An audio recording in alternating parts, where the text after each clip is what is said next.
Salam, hər vaxtınız xeyir. Biz Beynəlxalq Robot Summit 2026 yarışına Robex komandası olaraq İsmail rayonundan qoşulmuşuq. Mən komandanın pilotu, həm də elektron köməkçisi Akçasolov Sırəç. Mən komandada roverin idarə olunmasına və elektron komponentlərin düzgün şəkildə ardıcılığının yığılmasına riayət edirəm. Komandamızın digər üzvü isə Mən Ramazanova Mehin, mən komandanın dizayn işi ilə məşğul oluram. Mən komandada rover robotunun ilk öncə gövdəsini CNC aparatı ilə dizayn etdim. Daha sonra isə qollarını və digər hissələrini 3D printer vasitəsilə çıxartdım. Və komandamızın digər üzvü. Mən Akçasolov Şəms, mən komandanın meneceriyəm.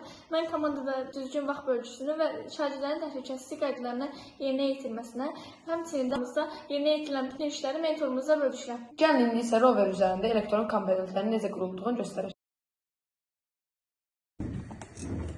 Burada gördüyünüz kimi 3S2200 mAh'lik bir lipo batarya, receiver, 10 kanallı receiver və ECC elektron speed kontroller vardır. Biz dövrəmizi switch butonla yəni işə saldırırıq. Ondan sonra içəridə su nasosumuz, yəni su motorumuz var. Odur ki, bəzi elmi tədqiqatlar aparanda lazım olan yerlərə su verə bilir. Ondan sonra qabağında torpaq sensoru, onu hərəkətə keçirmək üçün servomotor və əsas elektronika isə Arduino'ya yığmışıq. İdarə etmək üçün də FlashSky TM10 pultundan istifadə etmişik. Gəlin indi isə roverimizin necə maneələr açdığını test edək.